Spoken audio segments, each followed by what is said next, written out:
Hi friends. तो आज हम जो करने वाले हैं वो लाइट एंड रिफ्लेक्शन का जो हमने पीछे के दो पार्ट किए हैं उसी को हम आगे कंटिन्यू करते हैं।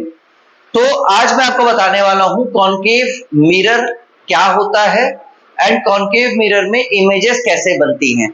जैसा कि पिछले पार्ट में मैंने बताया था कि इसमें कई पोजीशंस होती हैं, जहां पर आप पोजीशंस अलग अलग पोजीशंस पे आप ऑब्जेक्ट को रखते हो तो आपकी डिफरेंट वेरिएंट ऑफ इमेजेस बनती हैं। एंड इमेजेस कॉनकेव मिरर के अंदर दोनों टाइप की इमेजेस बनती हैं, रियल भी बनती है और वर्चुअल भी बनती है।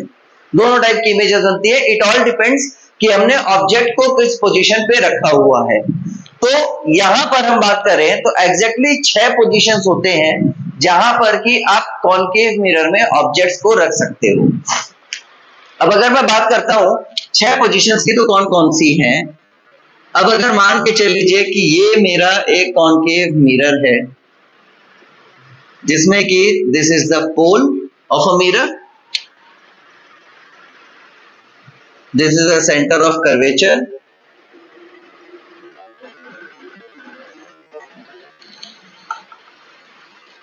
अब अगर ये मेरा सेंटर ऑफ कर्वेचर है, ये मेरा पोल है एंड ये मेरा फोकस है। जैसा कि मैंने आपको बताया था कि फोकस वो पॉइंट है जहां पर सारी पैरेलल रेज रिफ्लेक्ट होने के बाद मीट होती हैं एंड दूसरा कि focus is the centre point of centre of curvature and the pole on the principal axis.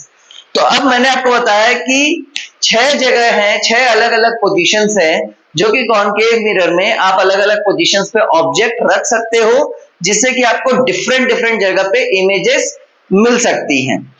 तो 6 जगह बताने से पहले मैं आपको बताऊंगा कि इसमें अगर हमको पोजीशंस जाननी है कि ऑब्जेक्ट कहां रखने से इमेज कहां बनेगी तो उसके लिए रे डायग्राम बनाना हमारे लिए बहुत इंपॉर्टेंट है। तो रे डायग्राम अगर हम बनाने की बात करेंगे तो रे डायग्राम के हमारे 4 बेसिक रूल्स होते हैं, 4 बेसिक नॉर्म्स होते हैं जिससे कि हम रे डायग्राम को बनाते हैं। तो हम बात कर रहे हैं कि कौन कौन से रूल्स हैं जिससे कि हम रे डायग्राम बना सकते हैं। तो जो सबसे पहला रूल है, जो सबसे बेसिक रूल, जिसमें यह कहा गया है कि अगर कोई भी light ray parallel to principal axis जाती है मिरर पे, कोई भी light ray parallel to principal axis अगर जाएगी तो कुछ भी हो, अगर वो कॉनकेव मिरर है या कॉन्वेक्स मिरर है, कोई भी स्फेरिकल मिरर है, अगर कोई भी line parallel to principal axis जाएगी तो आफ्टर रिफ्लेक्शन वो फोकस को कट करके ही वापस आएगी। तो कोई भी लाइन अगर मेरी पैरेलल टू प्रिंसिपल एक्सिस गई तो वो फोकस को कट करके ही वापस आएगी। मेरा दूसरा नॉर्म्स जो कि इसका जस्ट वाइसे वर्सा है, वो नॉर्म क्या कहता है, वो नॉर्म मेरे को ये बताता है कि अगर कोई भी रे ऑफ लाइट अगर फोकस को कट करते हुए जाएगी, कोई भी रे ऑफ लाइट अगर फोकस को कट करते हुए जाएगी तो वो parallel to principal axis after reflection वापस आ जाएगी। तो पहला रूल और दूसरा रूल दोनों एक दूसरे के वाइसे वर्सा हैं। अब अगर हम बात करते हैं तीसरे रूल की, तो मेरा तीसरा रूल क्या कहता है,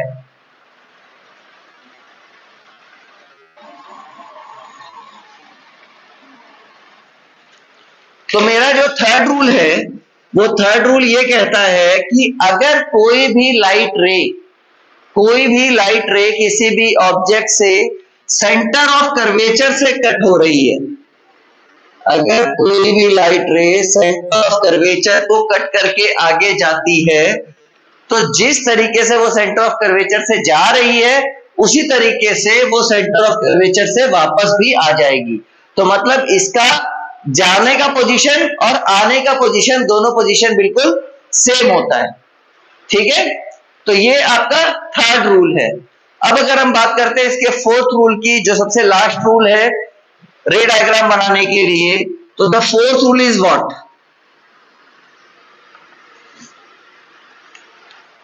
चौथा रूल मेरा बोलता है कि अगर कोई भी रे ऑफ लाइट मेरी पोल पे जाके टकराती है, कोई भी रे ऑफ लाइट मेरी अगर पोल पे वो टकराएगी तो जिस एंगल से वो गई है उसी एंगल से वो रिफ्लेक्ट होके वापस आ जाएगी।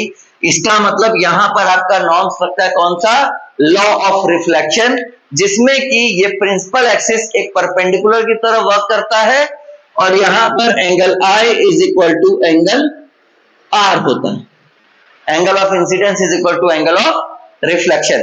तो ये चार बेसिक रूल है, मैं फिर से रिपीट करता हूं कि पहला रूल मेरा ये कहता है कि अगर कोई भी रे ऑफ लाइट इंसिडेंस हो रही है, इंसिडेंस आफ्टर रिफ्लेक्शन, अगर कोई भी रे ऑफ लाइट इंसिडेंस होती है कहां पे, पैरेलल टू प्रिंसिपल एक्सिस, अगर कोई भी ray of light parallel to principal axis incidence होती है तो आफ्टर रिफ्लेक्शन वो कहां से कट होगी, फोकस से कट करके जाएगी। अगर कोई भी रे ऑफ लाइट इंसिडेंट होती है फोकस पे, तो फोकस से अगर वो जा रही है तो after reflection that will be parallel to principal axis.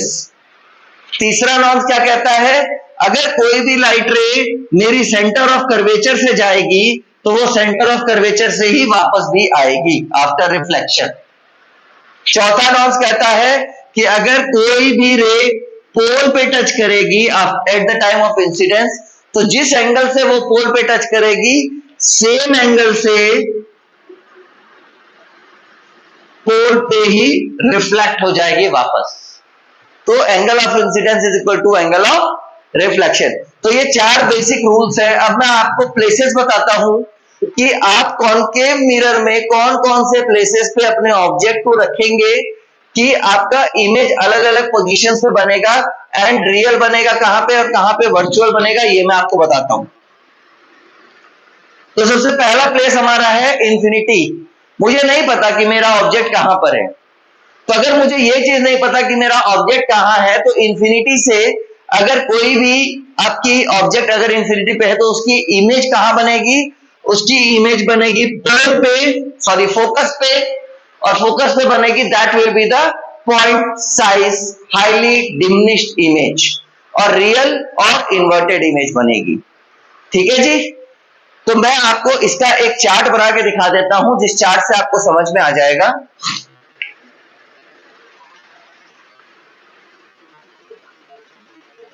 Object की पोजीशन, इमेज की पोजीशन, उसके बाद आ जाता है आपका साइज एंड टाइप। ठीक है। तो अगर मेरा ऑब्जेक्ट इंफिनिटी पे है तो मेरी इमेज बनेगी फोकस पे, डिमिनिश्ड एंड रियल, और रियल है तो इन्वर्टेड अपने आप ही होगी। सेकंड क्या है, सेकंड पोजीशन क्या आती है कि भाई पहले तो मुझे ऑब्जेक्ट दिख ही नहीं रहा था, सेकंड आपका आ गया कि ऑब्जेक्ट मुझे दिख रहा है beyond centre of curvature, centre of curvature के पीछे कहीं पर भी हो। ठीक है। तो हमारा ऑब्जेक्ट है beyond C of C, centre of curvature. तो मेरी इमेज कहां बनेगी, इमेज मेरी बनेगी सी एंड एफ के बीच में, सेंटर ऑफ कर्वेचर और फोकस के बीच में। ठीक है। एंड साइज होगा आपका अगेन डिमिनिश्ड और इमेज होगी आपकी रियल। ठीक है जी। तो ये हो गया आपका बियॉन्ड सेंटर ऑफ कर्वेचर की हम बात कर रहे हैं कि अगर ऑब्जेक्ट मेरा बियॉन्ड सेंटर ऑफ कर्वेचर है। Third place is centre of curvature.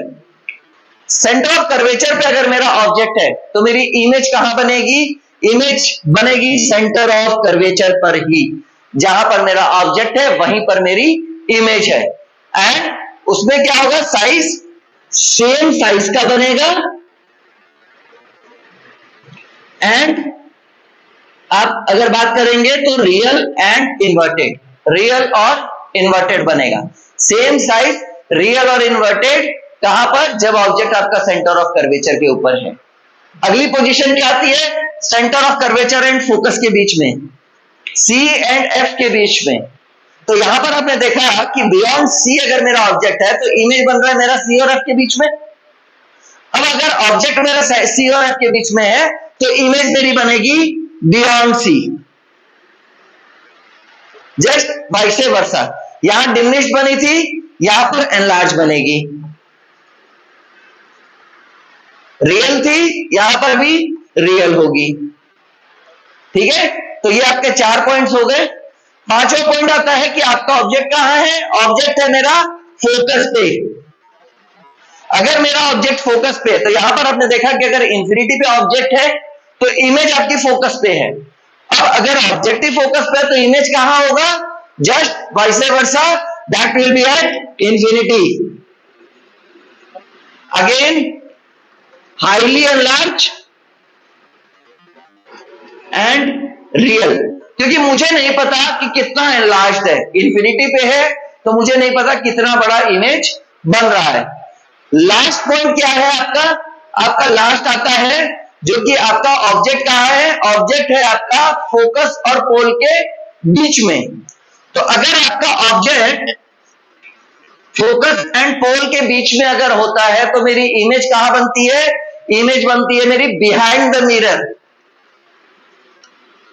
Behind mirror मेरी इमेज बनती है। और कल भी मैंने पिछले वीडियो में बताया हुआ है कि अगर इमेज बिहाइंड द मिरर बन रही है इसका मतलब इमेज होगी वर्चुअल।